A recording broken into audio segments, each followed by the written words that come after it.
Dünyanın en meşhur kebabı olan Bursa coğrafi işaretli şu an internete viral olan İskender kebabı evde nasıl yapacağımızı göstereceğim size. Hadi geçiyorum. Öncelikle 300 gram kuzu kıymayı yoğurma kabının içerisine koyuyoruz. Daha sonra 700 gram %20-%25 yağlı kıymayı koyuyoruz.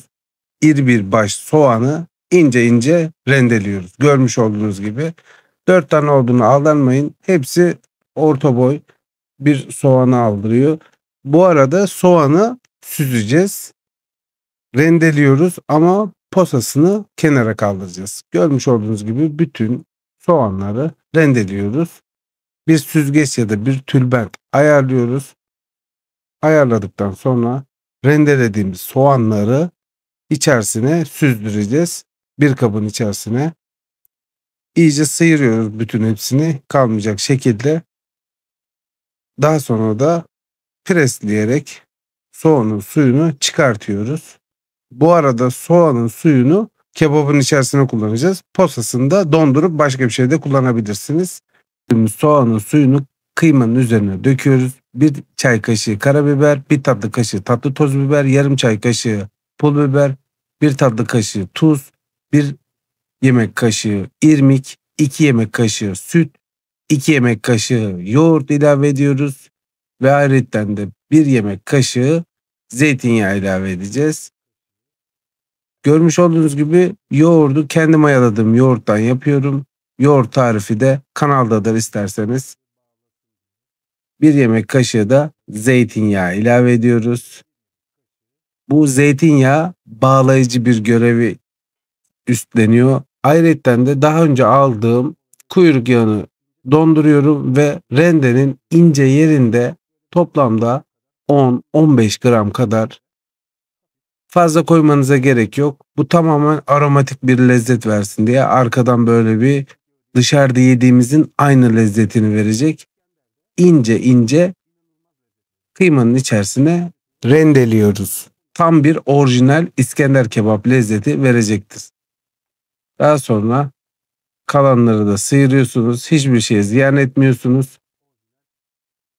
Bütün malzemeleri koyduktan sonra homojenize olacak bir kıvam elde etmek için iyice yoğuruyoruz. Cıvık bir kıvam elde edeceğiz. Hiçbir şekilde korkmanıza gerek yok. Bu arada el lezzeti geçmesi için tamamen elimizle yaparsak daha da lezzetli olur. Evet arkadaşlar, son olarak da taze kekik kuruttuk. Taze kekik. Taze dağ kekiği. Bu taze dağ kekiğinin aroması normal kekiğe göre daha güzeldir. 10-13 dakika yoğurduğumuz kıymamızı minimum 8-12 saat bir gece dinlendirirseniz inanılmaz güzel bir lezzet ortaya çıkar. Şimdi ben bir gece dinlendireceğim. Ertesi gün diğer işlemleri yapabiliriz. Daha sonra 2-3 yemek kaşığı tereyağı, 1 yemek kaşığı zeytinyağı, 3 yemek kaşığı salça, 1 tatlı kaşığı biber salçasını tencerenin içerisinde kavuruyorsunuz.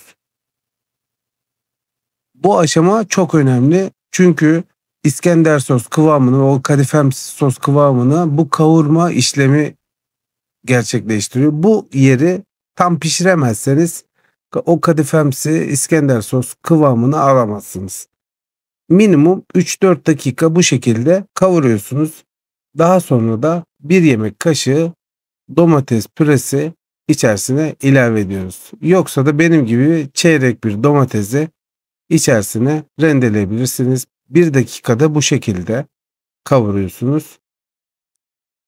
3 yemek kaşığı, 1 tatlı kaşığı biber salçasının içerisinde toplamda 1,5 su bardağı sıcak su alıyor. Görmüş olduğunuz gibi birazcık su koydum, karıştırdım. Her şeyi karıştırıyorum. Daha sonra bir yudum koyuyoruz. Yine karıştırıyoruz. Bir miktar daha koyduktan sonra hepsini döküyoruz. İyice özdeşleşsin diye karıştırıyoruz ve harika bir kıvam alıyor. 1 çay kaşığı tuz, yarım çay kaşığı karabiber, 1 çay kaşığı şeker ilave ediyoruz. Şekeri hiçbir şekilde atlamıyorsunuz. En önemli lezzetinden birisi de şekerdir. Görmüş olduğunuz gibi kadife bir kıvam aldı. 10-12 dakika daha kısık ateşte demlene pişiriyorsunuz. Ağzını kapatıyorsunuz. Dinlendirdiğimiz İskender kebabımızı kenara alıyoruz. Daha sonra görmüş olduğunuz gibi böyle yağlı kağıtları ayarlıyorsunuz. Köfte harcımızı bir kerecik daha şöyle bir yoğuruyoruz. Daha sonra yağlı kağıdımızı alıyoruz. Bir tanesini koyuyoruz. Tam ortasına gelecek gibi.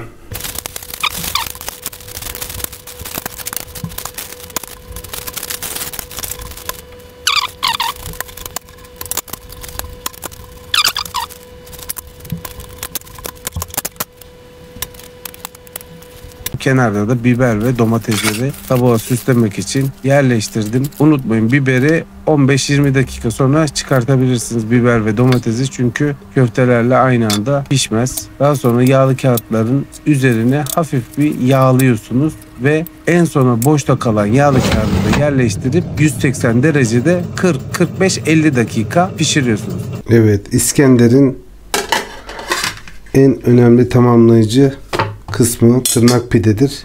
Bu tırnak pideyi ben taş fırında yaptırdım. Daha sonra da dondurucuya koyuyorum. Ne zaman İskender ya da pideli köfte yaparsam çıkartıyorum. Çözdürdüğümde taptaze oluyor. Böylelikle evde istediğim zaman kebap yapabiliyorum. Şu an yumuşadı. Şöyle. Bu arada kanalda pide yapımı da vardır. Arzu ederseniz kanaldan da pide yapımının nasıl yapıldığını görebilirsiniz. Ama bu görmüş olduğunuz pideyi ben özel taş fırında yaptırdım. Üzeri için tereyağını böyle minik bir tavaya koyuyoruz. Ocağa alıyoruz. Pişen İskenderleri yağlı kağıdın içerisinden çıkartıyoruz. Görmüş olduğunuz gibi harika bir kıvam. Pidenin üzerine kenara dökülen yağlarını üzerine gezdiriyoruz. Daha aromatik bir lezzet versin diye. İskender kebabımızı da elimizle diziyoruz. 2 tane biber, 2 tane domates kenarına koyuyoruz. Daha sonra da İskender sosumuzu üzerine gezdiriyoruz. Of, inanılmaz bir lezzet oluyor görmüş olduğunuz gibi. 2 yemek kaşığı da yoğurt koyuyoruz.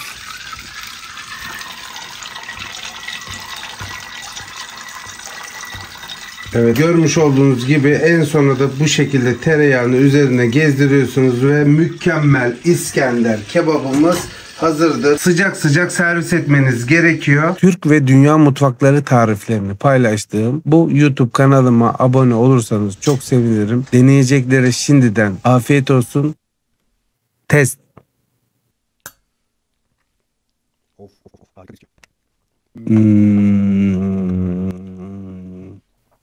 Çok lezzetli.